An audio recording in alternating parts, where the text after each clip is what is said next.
gentlemen, and defeat it. We'll get your take on what I just said when we come back, Rick Ross, and go right to your phone calls and your Twitter questions. I'll stop hogging him right now. His website is I Am The Real.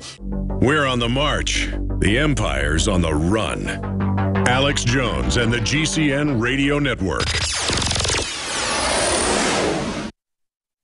On the eve of Thanksgiving this year, I was thinking, what am I really thankful for? And I got to tell you, it's my family. It's all the blessings of liberty that our forebears secured. And it's you, the listeners of the broadcast, who've made everything we do possible. This Black Friday, I decided to bring you the biggest special we've ever offered on any of the nutraceuticals at InfoWarsLife.com. I'm talking about Silver Bullet colloidal silver that we've been sold out of for months. This time I doubled down and got even more. As of me taping this, on the eve of Thanksgiving, we have already sold half of it. So instead of keeping the price at its regular discounted price, we are going to give you 20% off and free shipping on single bottles. But if you get 4 bottles, we're going to give you the 5th one free and the free shipping. I don't know how long this special will run, but if supplies last, we will extend it out until Cyber Monday. You'll find powerful nutraceuticals like Silver Bullet and others at InfoWarsLife.com or by calling toll-free 888-253-3139. Again, this is Alex Jones wishing you all a blessed and happy Thanksgiving and thanking you all for your support of freedom.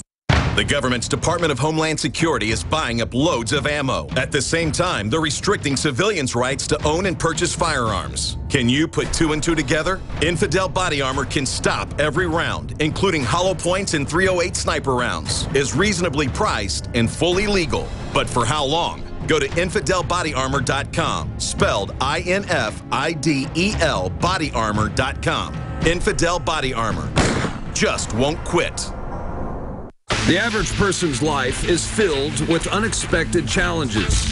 Unlock the energy it takes to defeat these daily beasts with Super Male or Super Female Vitality, specifically designed to assist the body in regulating proper hormone balance to create superior vitality in males and females. Supercharge and conquer your world at InfoWarsLife.com or call 1-888-253-3139. Aging starts at the cellular level. When cells become toxic, they die early and aging sets in. In the past decade, we have witnessed unparalleled scientific discoveries. During that period, key patented compounds have focused on mitochondrial growth, nerve growth, and rejuvenation. But no one has put together a formula that focuses directly on brain health, nerve growth factors, and optimizing your cellular energy at the same time. We now have the synergistic solution, DNA Force, just one of the key compounds. BioPQQ is backed by major clinical studies and over 175 PubMed-listed published studies. You want the best that's out there at the lowest price anywhere? The ultimate value, cutting-edge, trailblazing game changer that also supports the InfoWar. Secure your DNA Force today at InfoWarsLife.com or call toll-free 888-253-3139. DNA Force from InfoWars Life.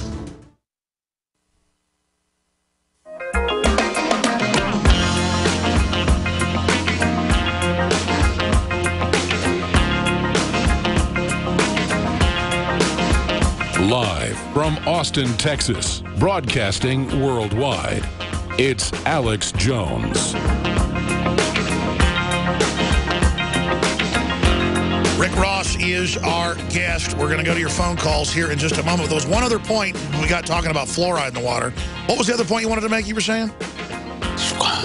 I lost my thought, man. We're having the real discussions here during the breaks. I've thought so many times for the TV audience, I ought to have a button I can hit whenever I'm not eating or making a phone call where we can put live cams in here during the breaks. Yeah, because that's where the really good discussions are happening. Yeah, that would be good. That would be good. But, you know, we done touched on so many good points, man, and I'm just excited, you know, that you had me here and that we touching on some of these points. You know, one of them, too, you know, Obama, he wrote in the 18-to-1 crack law, you know, where it was 100-to-1 for crack and powder, where it already been proven that powder and crack are identical drugs, except one is smokable and one is not smokable. So about a year ago, they changed it 18-to-1, but they should have made it 18-to-1, and then they should have made it retroactive. You know, say if a guy's been in jail 25 or 30 years, but if it was 18-to-1, he would only got 5 years in prison. So they would owe him some time. He would be released. Well, I totally agree. If you're non-violent, you should be released, period, because the government shipped it in to begin with. It'd be like if your judge was the guy that sold you the cocaine, and then now he's presiding over sending you to jail for life. That's what it is. It'd be like if Hitler ran the Nuremberg trials. I mean, it's pure bull. I mean, end it. It is. And then they own the prisons. I remember, I've talked to 2 major rock stars, and it's not the 2 that you've heard on the show. I've talked to 2 major rock stars, and then I've talked to some hip-hop folks. They all say that they've heard the same stories, and some of the memos have come out about the CIA behind rock and roll to create the revolutions, you know, behind bringing the LSD in. That's been declassified. But in the early 90s, they said, look, rock's going to be dead. Get ready. We're going to bring in hip-hop, and we're going to gangsterize it. This is from the guys upstairs. The government wants this. Sumner Redstone at Viacom has been ordered to do this. And big managers and people were all brought in, and they said, you better start flipping to this. That's why you saw a lot of heavy metal guys start doing rap albums and, you know, getting other folks in with them and things, because they were told, we're going to play these on the record. And we're going to put this on the air. And then I talked about my personal self. I experimented here and there once or twice with hard drugs. Always had such horrible hangovers that I, methamphetamine a couple times, cocaine a few times. I'm on record about that. I just didn't like it. Yeah.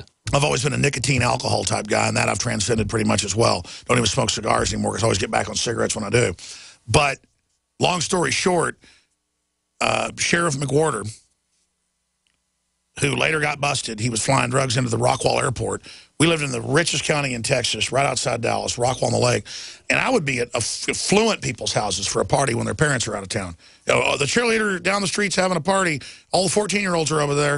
And then there'd be the 16-year-olds and 18-year-olds would come over, wild parties, pool parties. And the police car would pull up. And then they'd come in and go, we got the weed, we got the ecstasy, we got the methamphetamine, we got the... And I'd be like, whoa, whoa. You know, and because they had money. And so many times the cops in cars would deliver the drugs. So I'd get pulled over a couple of years later when I was driving. This is why we had to move to Austin. I've told this has been in Esquire. It's been in Texas Monthly. They didn't believe a lot of it. Went and checked and went, wow, there were a bunch of busts in the Rockwall PD and the county and flying in cocaine. I remember that. I remember that. It was in the newspapers and I read it. So they were flooding it with drugs. And they would want to search my car. And I'd go, man, I saw you 2 years ago deliver drugs. And they would beat me up, take me to jail, threaten to hang me, told my dad's lawyer, move out or we're going to kill him, basically. Yeah. And a couple years, we moved out, and then later the feds came in and busted him. But, again, that's the big drug dealer busting the little drug dealer. Yeah, well, you know, that's why they don't like you, Alex, because you're gonna keep it 100. You're going to let them know exactly what's going on. Well, I wasn't saying anything about the cops stealing drugs till they wanted to search me. Yeah. And I'm like, man, you're a drug dealer. Leave my 6-pack of beer alone. Like, oh, look, you know, like under the truck seat, those Silverados had the seat that lifted up in the middle. Yeah. And there was the 6-pack. We weren't even drinking and driving. We were going to a party. And they're like, all right, I got you, minor in possession. I was just like, you're a drug dealer. And they almost like the fox watching the hen house, huh? Well, yeah, it's like, you're a drug dealer? You're going to give me a ticket, take my beer? Those cops would just go, ugh! They arrested me 3 times doing that. Wow. They would beat me up that bad. They'd slam my head in the wall, and they'd take me there and go, listen. They didn't beat you with a flashlight? No, you've been beat up before. I've been beat with a flashlight while I was handcuffed and let the dog bite me while I was handcuffed. I mean, these guys are wow with you know, these, what do you call them, cowboys? Yeah. These drug enforcement agents, you know, they're just out there, man. Most of them are dealers. Yeah, running rampant and you know, ripping off the public. Because they're not solving the problem. Well, now they're so arrogant, even the New York Times reports on it, they're taking people's cash out of their wallets that have no criminal record, no drugs. They just go, oh, $2 grand in your wallet? Bam, I'm taking it. Well, you know, Gary stopped that, too. You remember they used to have a forfeiture.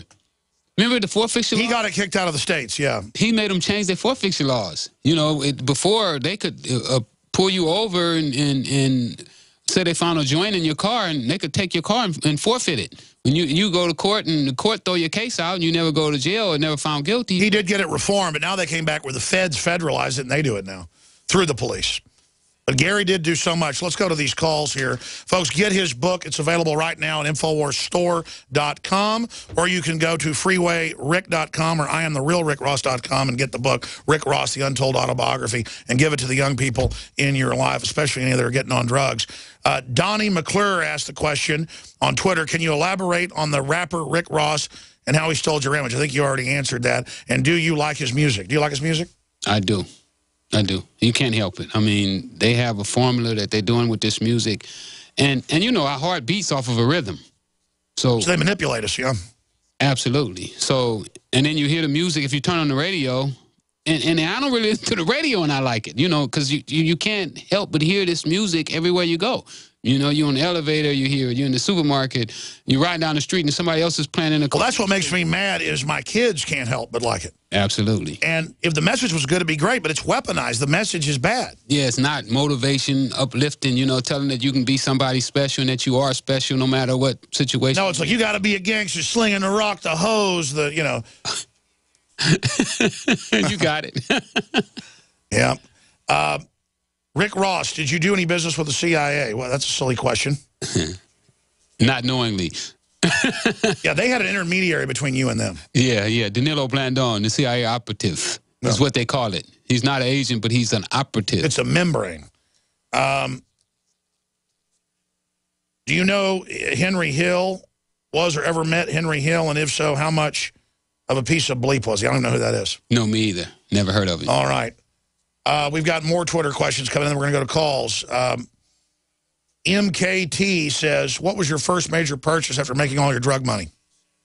My first major purchase, I bought a piece of property that I built a motel on. That's smart. Adam Russell asked on iChats, Rick, do you think the government was involved in creating the fake rapper's persona to basically troll you? I mean, sure, I don't think Rick Ross came up with that. I don't know if they did it to, I don't know what troll me mean, but what I know that happened is they gave him authenticity, you know, where it was. They said it was authentic. Yeah, where in my community, I'm a legend.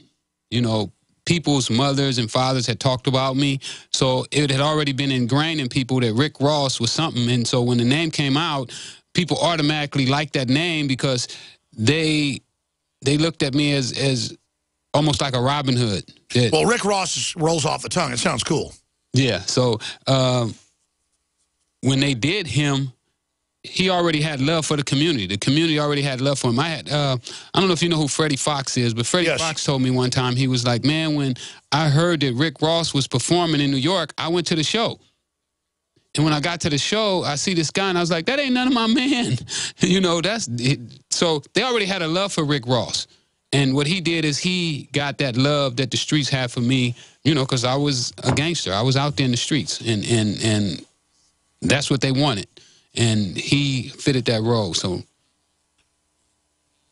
what are some of the things that motivate you today? KDEE asked. Well, redemption, you know, to redeem myself, to show young people that no matter where you at today, that you can always improve yourself and become a better person. How do you pronounce that caller's name? Vladislav? Vladislav? Then we're going to go to Vladislav here in just a moment. In fact, let's go to Vladislav now in Washington. You're on the air with the real Rick Ross. Hello, Rick. My name is Vladislav here in Battleground, Washington. My question is very basic to you. Basically, what motivated you to deal the drugs with the CIA? And afterwards, what changed your mind? But has anybody been listening? He didn't know he was dealing drugs for the CIA until it came out in court because the operative that his was a supplier from the Air Force Base hadn't told him that. So I don't mean to answer his question for you, but I mean, what motivated you to deal drugs? I think you said that. Money, right? Poverty, money. Yeah, I was tired of my mom struggling and not having food in the refrigerator. You know, there's been days that me and my brothers and sisters woke up and there was nothing in there to eat. I've got a question to ask you. Thank you, caller. I appreciate it. I'm not trying to be mean. He just answered that. What does your mother think, kind of like that Scarface story, what does your mother think when suddenly you had all this money? Well, you know, my mom put me out of the house when she first found out I was dealing drugs. You know, my mom was a diehard Christian. And, you know, first thing came to her mind, oh, you're going to hell forever. So she threw me out the house. But when she did, I was already ghetto rich. I had $100,000. So everybody in the neighborhood wanted me to come to their house and stay. But eventually, she started to succumb to the money. You know, I bought pulpits for the church and